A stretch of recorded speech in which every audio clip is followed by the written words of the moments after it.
Disclaimer વિડીયોમાં ગાળો ભરી ભરીને હોવાથી કર્ણરક્ષક યંત્ર પહેરીને જોવું નહીંતર ગાંડ લાલ થઈ જશે.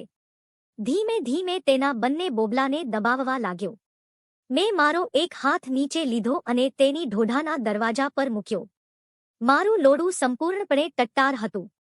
હવે તેની ઢોઢી ખુલી ગઈ હતી અને તે તેના પગની વચ્ચે તેની ટોચ પર હતો. મારું લોડું તેની ઢોઢી પર મૂક્યું અને તેને ઘસવાનું શરૂ કર્યું. વધુ સમય ન બગડતા સ્ટોરી શરૂ કરીએ. હું દિલ્હીનો સ્પર્શ છું. મારું લોડું 7 ઇંચ લાંબુ અને 3 ઇંચ જાડું છે. આજે હું તમને મારા ચોયદા વિશે જણાવવા જઈ રહ્યો છું. એક દિવસ નવરા બેઠા બેઠા મારા મેઇલ ચેક કરતી વખતે મેં જોયું કે પ્રિયા નામની છોકરીનો મેઇલ આવ્યો હતો. મેં તે મેઇલ ખોલ્યો અને વાંચવાનું શરૂ કર્યું. તે દિલ્હીમાં રહેતી હતી. તેણે લખ્યું હતું, મને નીચે ખૂબ ખંજવાળ આવી રહી છે. કૃપા કરીને મારી ઢોઢીમાં તારો નાખી આપને. બીજા દિવસે જ્યારે મેં 4:15 વાગ્યે મારું આઈડી ઓન કર્યું ત્યારે તે ઓનલાઈન હતી. મેં ચેટનો જવાબ આપ્યો અને તેણીને પૂછ્યું, તમે દિલ્હીમાં ક્યાંથી છો અને તમારી ઉંમર શું છે? તો તેનો જવાબ આવ્યો, ચોયદા તારે શું કામ જાણવું છે? કરતો હોય એ કરને ઉમનીમાં ફાડે છે. પછી મેં તેણીને પૂછ્યું, શું તમે ક્યારે કોઈની સાથે કર્યું છે? તો તેણે જવાબ આપ્યો, તારે કરવાનું હોય તો આવ, નકર ગાંડ મરાવા જા. મેં પૂછ્યું, કેમ? મારે જાણવું નહીં. તો તેણીએ કહ્યું, ગાંડ મરાવા જા. પછી મેં તેને કહ્યું, ના મારે કરવું છે. તેણીએ કહ્યું, તું કોઈને કહી દેતો. તો મેં કહ્યું, હું તારી સાથે કરવા તૈયાર છું અને હું કોઈને કંઈ કહીશ નહીં. આ મારું વચન છે. તેણે કહ્યું, કોઈને કીધું ને તો તારી માં ચોયદી નાખીશ. મેં લખ્યું, લે ઈવડી સારું વગર લોડે ઢોઢો ચોયદવાનું. તેણે લખ્યું, તું મને હજુ જાણતો નથી. મેં લખ્યું, એ હાલતીની થા, નકર કરવા ન આવું. તેણે કહ્યું, ઠીક છે. અને તેણી શુક્રવારે સંમત. મેં હજી સુધી તેને જોયો પણ નહોતો કે તેનો અવાજ પણ સાંભળ્યો નહોતો. હું સંપૂર્ણપણે ઉત્સાહિત હતો કે હું શુક્રવારે ભોયરું કરવા માટે સીલ પેક ઢોઢો મેળવવા જઈ રહ્યો હતો. અને તે દિવસ આવ્યો. હું 8:45 વાગ્યે હલાવતા હલાવતા ત્યાં ગયો અને મેડિકલ શોપમાંથી 2 ટોટા લીધા અને તેની રાહ જોવા લાગ્યો. તેણે કહ્યું હતું, હું ગુલાબી રંગના કપડાં પહેરીને આવીશ. અને મેં કહ્યું, હું કાળો શર્ટ અને વાદળી જીન્સ પહેરીને આવીશ. આનાથી અમે એકબીજાને ઓળખી શક્યા. લગભગ 20 મિનિટ પછી એક છોકરી મારી સામે આવી અને પૂછ્યું, સ્પર્શ? મેં કહ્યું, હા. તમે પ્રિયા છો? તેણીએ હા કહીને ગરદન નીચી કરી.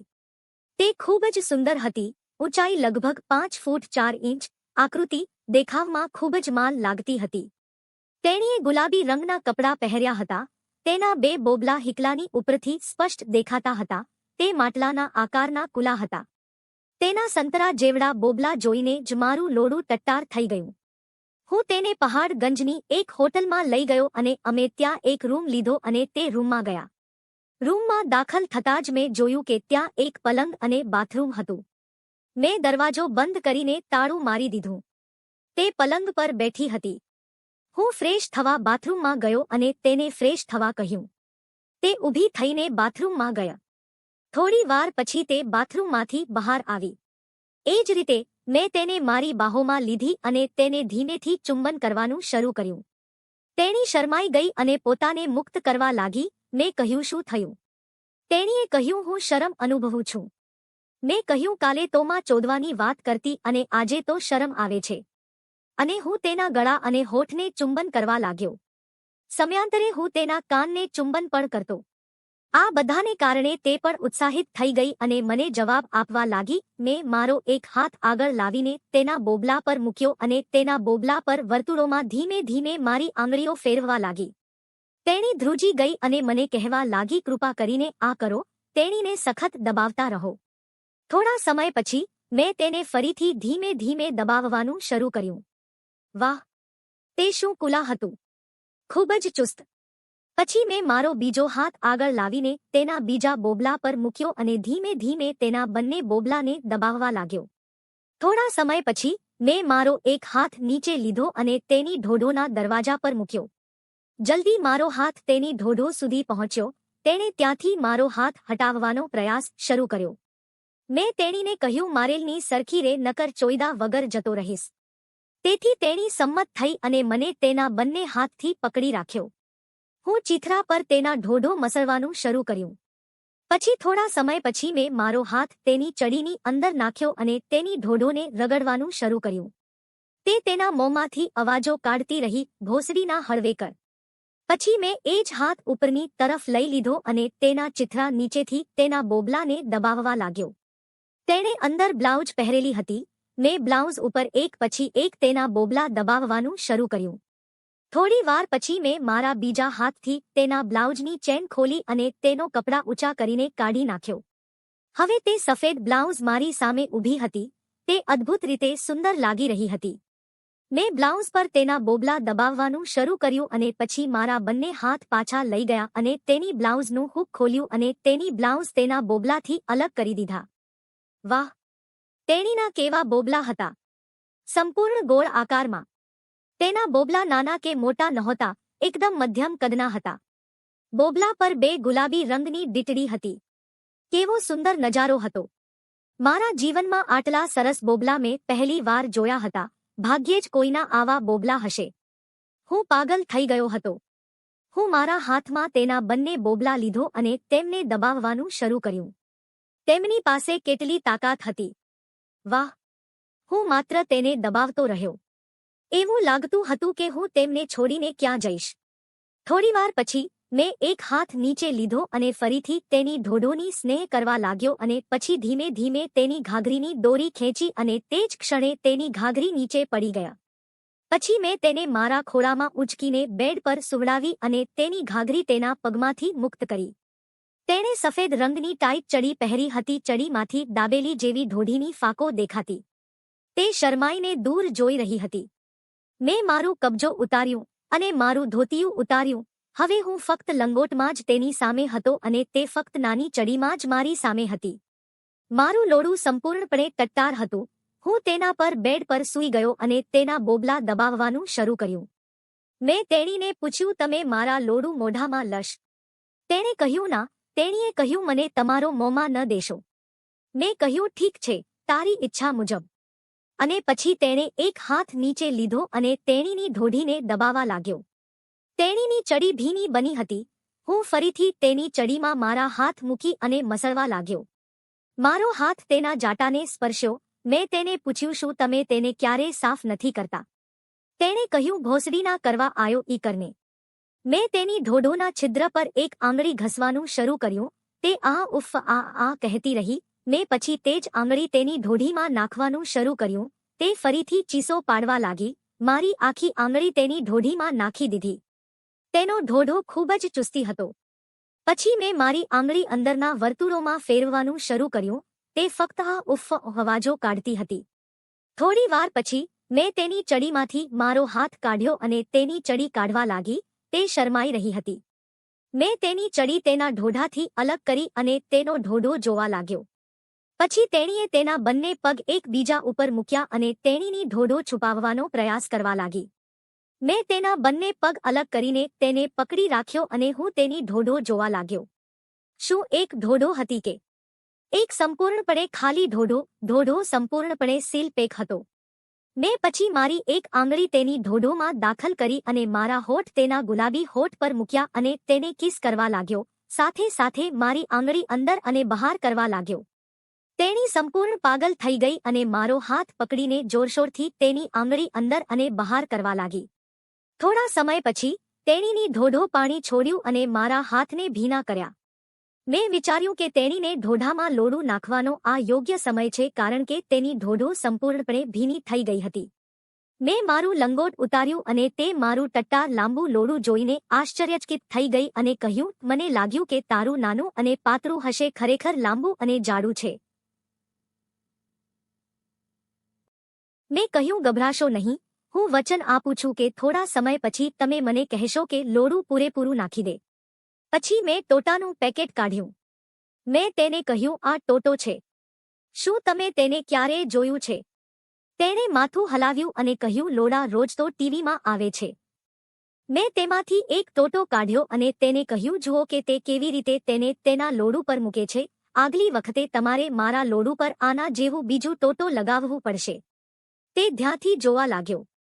મેં મારા લોડુ પર ટોટો મૂક્યો. મેં ગઈકાલે જ મારા જાડી સાફ કર્યા હતા. પછી મેં તેના બંને પગ ઘૂંટણ પર વાળ્યા અને મારાથી બને તેટલા ફેલાવ્યા. હવે તેની ઢોઢો ખુલી ગઈ હતી અને તે તેના પગની વચ્ચે તેની ટોચ પર હતો.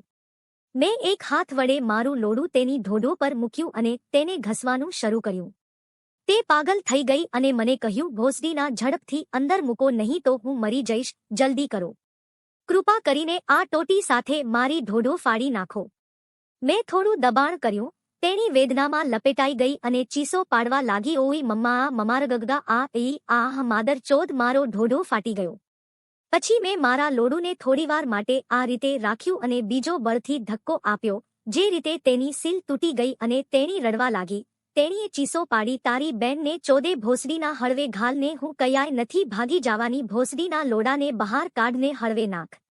ભગવાનનો આભાર કે મેં પહેલેથી જ હાઈ વોલ્યુમ પર ટીવી ચાલુ કરી દીધું હતું, નહીંતર હોટેલનો સ્ટાફ આવી ગયો હોત.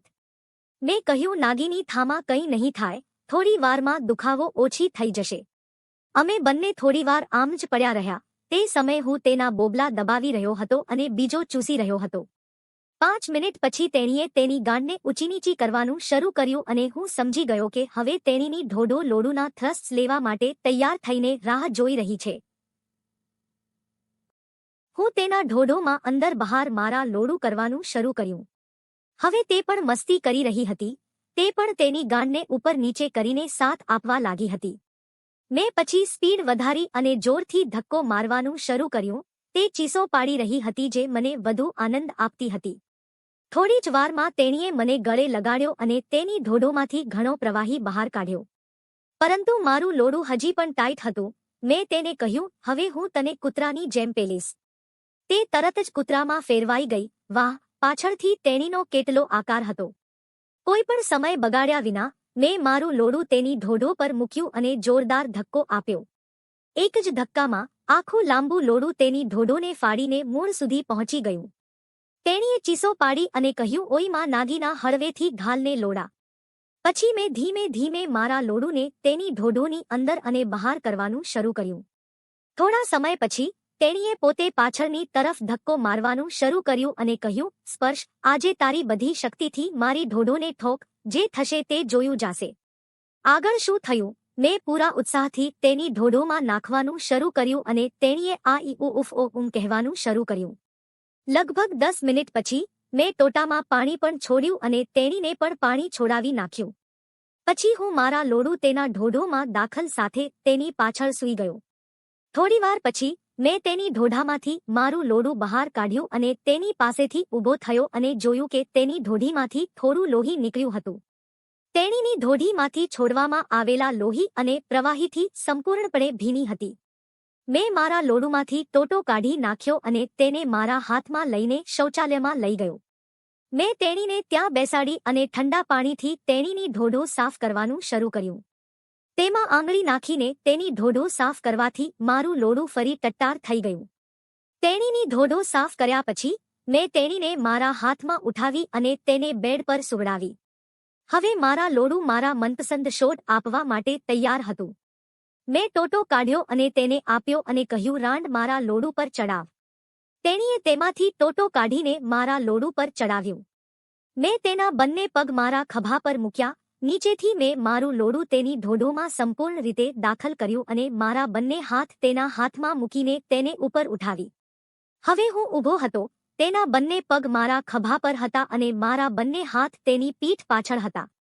તેણી સંપૂર્ણપણે બેન્ટ હતી. મારા લોડું તેના ઢોઢામાં હતું. મેં મારી પીઠને ટેકો માટે દિવાલને સહેજ સ્પર્શ કર્યો અને મારી કમરને આગળ પાછળ કરવાનું શરૂ કર્યું. આ સ્થિતિમાં મારું આખું લોડું તેની ઢોઢામાં જતું હતું.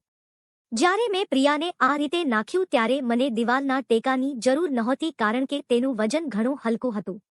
મારા લોડું તેના ઢોઢોમાં અંદર બહાર જતું હતું. મેં તેને પૂછ્યું, ભોસડીની મજા આવે છે ને? તેણીએ હા પાડી અને કહ્યું, ભોસડીના સ્પર્શ, મને આ રીતે મારા ઢોઢામાં નાતો રહો. હું તમારા માટે પાગલ બની ગયો છું. લગ્ન પછી પણ હું તારો લોડો નંખાવતી રહીશ. મને સખત ચોઈદતો રહો. મારી ઢોઢોને વધુ ચુસ્ત રીતે ફાડી નાખો. આહ આહ ઉફ. થોડીવાર પછી મેં તેને બેડ પર સુવડાવી અને તેને કૂતરી જેવું થવા કહ્યું. તેણીએ તેના બંને હાથ જમીન પર મૂક્યા અને તેના ઘૂંટણ પર કૂતરી જેવા બની ગયા. મેં તેના પગને થોડો ફેલાવ્યો અને પાછળથી તેની ઢોઢોમાં મારું લોડું દાખલ કર્યું અને મેં તેને ડોગી શોટ આપવાનું શરૂ કર્યું. 10 મિનિટ પછી મેં પાણી છોડ્યું. આ સમયગાળા દરમિયાન તેણીએ 2 વાર કર્યું હતું. મેં મારા લોડા પરથી ટોટો કાઢી નાખ્યો. બપોરના 12:30 વાગ્યા હતા. મેં તેને કહ્યું કે કપડાં પહેરી લે, ચાલો જમવા જઈએ. તે ઉઠીને બાથરૂમમાં ગયો. હું પણ તેની પાછળ ગયો. તેણી કહેવા લાગી, ભોસડીના બહાર જા, મારે મૂત્રવું છે. મેં કહ્યું, આમાં શરમાવા જેવું શું છે? અને હું તેની સામે મૂત્રવા લાગ્યો. તે ધ્યાનથી જોઈ રહી હતી. જલ્દી મેં મૂતર કરવાનું સમાપ્ત કર્યું. તેણી બેઠી અને મૂતર કરવા લાગી. તેણે મને ખૂબ જ નાખ્યો હતો. પછી તે ઊભી થઈ અને તેના પગ અને ઢોઢો પર પડેલું પાણી સાફ કરવા લાગી. અમે બંને બાથરૂમમાંથી બહાર આવ્યા. મેં મારા લુગડા પહેર્યા. તેણીએ પહેલા તેણીની નાની જાંઘીઓ પહેરી અને પછી તેની બ્લાઉઝને તેની બ્લાઉઝના હુક્સને ઠીક કર્યા. પછી તેણીએ તેણીની કપડાં તેના પગ પર મૂકી અને છેલ્લે તેણીએ હાલોત્રા પહેરી. પછી તેણીએ તેના વાળ અને ચિથરા ઠીક કર્યા અને અમે જમવા ગયા. ભોજન કર્યા પછી તેણીએ કહ્યું, હજી એક વાર. મેં કહ્યું, ના, ભોસડીની મારે 2.30 સુધીમાં ક્યાંક કામ માટે જવું પડશે. હવે તમે ઘરે જાઓ અને આ મારો નંબર રાખો અને પછી મને કોલ કરો. અમે બંનેએ એકબીજાને અમારો નંબર આપ્યો. પછી તેણી મને એક ખૂણામાં લઈ ગઈ અને મને ચુંબન કર્યું અને કહ્યું, ભોસડીના જલ્દી મળવા આવજે. પછી તે ત્યાંથી ચાલ્યો ગયો. મેં હોટેલનું બિલ ચૂકવી દીધું અને મારા કામમાં લાગી ગયો. સ્ટોરી સારી લાગી હોય તો ચેનલને લાઇક અને સબસ્ક્રાઇબ કરજો.